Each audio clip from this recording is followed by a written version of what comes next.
if you could speak to sea turtles or dolphins, which would you choose? Dolphins, 100%. They're so cool. They're super, super intelligent. I think they're incredible creatures, and I always see them when I'm surfing too. So, yeah, they always come super close, and I'm like, I wish I could talk to you. Well, maybe you can, and you just don't know it yet.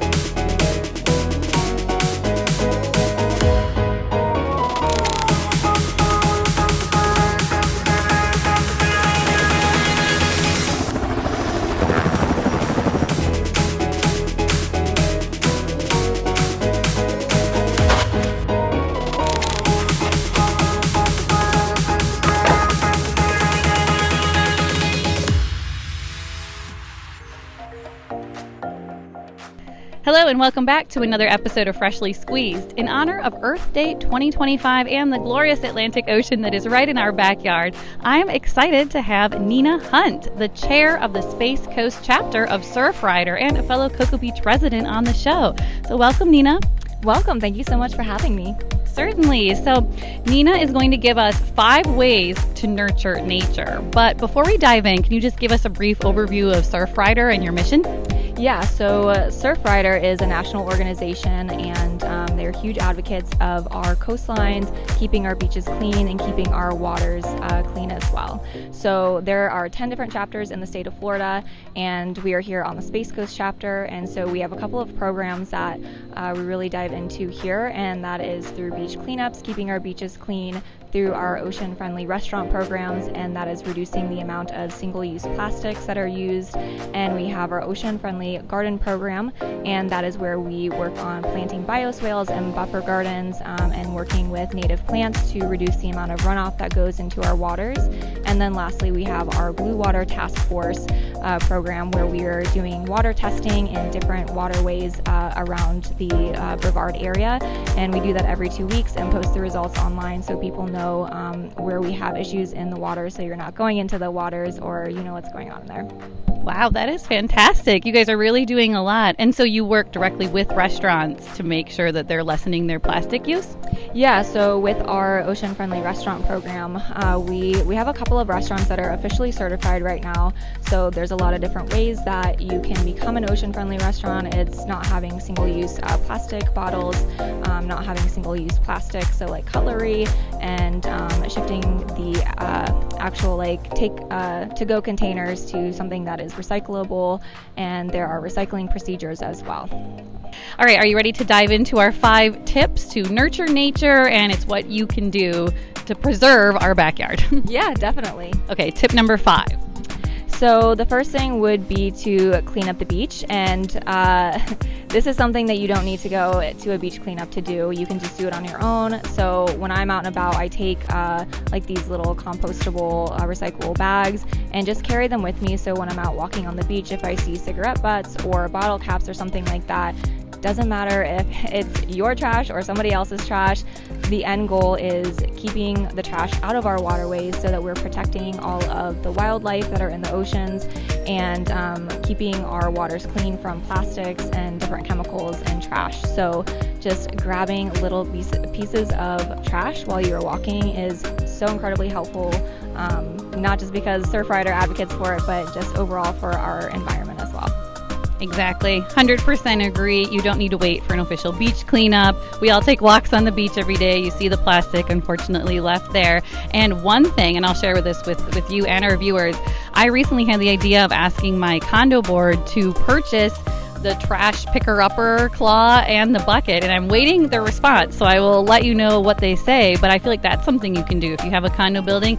It's a nice amenity to offer your residents, because obviously sometimes you see trash but you don't want to pick it up with your bare hands, so having that option when you go out to the beach. So ask your condo boards for that as well. That. And we also offer private beach cleanups as well. We have a lot of organizations that come to us, and we facilitate and provide all of the buckets and the grabbers for anyone who wants to do a beach cleanup. That's awesome. Okay, tip number 4. Tip number 4 is refuse before you recycle. So It's taking action to not actually use plastic. So if you're at a restaurant refusing single-use plastics, or if you're using takeout and you know that you're not going to use those single-use plastics, just saying, I don't need these. I know that people take to-go containers and keep them in their cars. So they use that if they have leftovers and they take that home. So just reducing the amount of single-use plastics as much as possible. We're not like perfect people who are never going to use plastic again, but if you can reduce the amount that you use and not even having to recycle it would be even better. I love that. I've always heard the reuse, recycle, but refuse is a good one. So I love that. Remember that. Just refuse, don't use it in the first place. Yeah, exactly. All right, tip number 3. Tip number 3 would be to have really good gardening practices, especially if you are living near some waterways or near the coastline.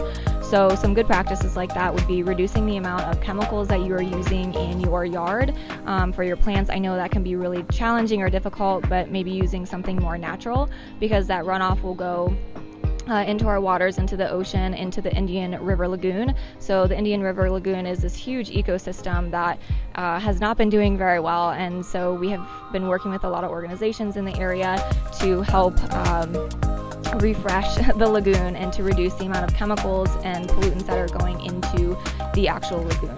And also planting native plants. So if you are redoing your yard, I highly recommend leaning towards planting native plants, because it is going to help with the overall balancing of our ecosystem, because when you do that, it also encourages local animals and insects and things that thrive in this ecosystem to come back versus leaving the area or becoming extinct.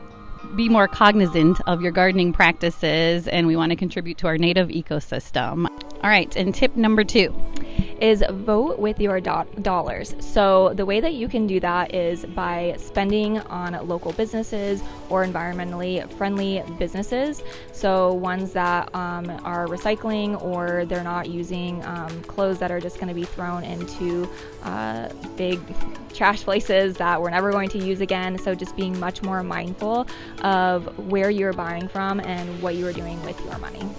Great advice. Okay, and number 1 way to nurture nature. To volunteer.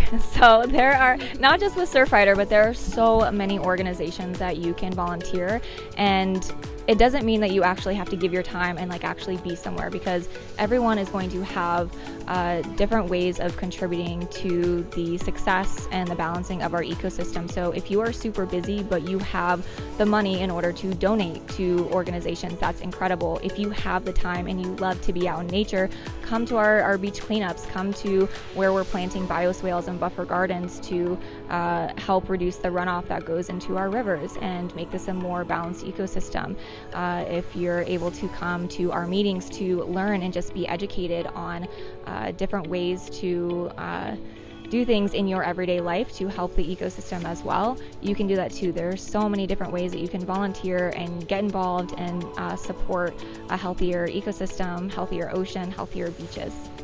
What do you have specifically planned for Earth Day this year? Yeah, so we are actually going to be planting a bioswale. It is the 3rd installment of our bioswale in the Atlantic. So if you go to our website, you can register to sign up for that planting. It is on April 25th. I believe it's from 9:30 to noon. And if you just park, bring some shovels and some gloves, some sunscreen, and some water, you can come and help us plant a ton of native plants. It is right next to the lagoon. So these plants are all native. They are meticulously picked out specifically for this location to reduce runoff, specific plants that will grow into really big trees that can hold hundreds and hundreds of gallons of water to prevent flooding in the area. So that is part of our ocean-friendly garden program. So we do a couple of these plantings every year. So this is the next one that we have on April 25th, 2025. I love that so much. I will try to come if I'm in town, and to be able to see something physically grow that you planted and you started with must feel so incredible. Is there anything specific you would like, if there's one thing you wanted people to know about Surfrider? I know there's a lot of organizations. Many of them are great. It's good to support and volunteer as much as you can. So what makes Surfrider unique? I really think it's our community and our culture. So there's this misconception that since we're Surfrider, you have to be a surfer to join. When I first joined, I didn't surf, and it was something that I actually learned. But we have so many other members that are part of Surfrider. We're not just surfers who care about the environment. There are environmentalists. We have gardeners that come. We have people who are really big advocates for reducing plastic and being environmentally friendly. So just getting involved in some way, knowing that you're going to have some sort of impact in some way. All right, last book you read? The Richest Man in Babylon. It's a little bit of an older book, and it talks about financial principles. So I really enjoyed it. Yeah, it's a good storybook. I like to read too, so I'll have to check that out. Thank you. Tacos or pizza? Pizza. Me too. We can be best friends. I love pizza. Orchids or cut flowers from in a bouquet? Cut flowers. Because orchids are hard to take care of. Mine have always died. Likewise. Okay, favorite weekend activity? Ooh, probably surfing or sleeping because I'm pretty busy, so. Surfing or sleeping? Okay, well, surfing's a good workout, so when you're not doing that, you deserve to rest. If you could get on a plane tomorrow, where would you choose to go? Oh, I would probably choose to go somewhere in the mountains to hike. I love the ocean. I will most likely always live near the ocean, but it's nice to have a change of scenery. So somewhere in Utah or in Arizona would be great. I really love Switzerland too. So yeah, if I'm going out the country. I agree, and we don't have mountains in Florida. It's a little bit flat here, which is, I love the ocean too, but same thing, seeing mountains is amazing. Okay, and if you could speak to sea turtles or dolphins, which would you choose? Dolphins, 100%. They're so cool. They're super, super intelligent. Like, yeah, I think they're incredible creatures, and I always see them when I'm surfing too. So yeah, they always come super close, and I'm like, I wish I could talk to you. Well, maybe you can, and you just don't know it yet. So, all right, motto you live by? Just be kind. Like, you just never know what someone is going through, and I think as long as you are kind, I think life will always just be really beautiful for you. That is so true. I love that, Nina. Thank you so much. Thanks for coming on the show. Thanks for having me.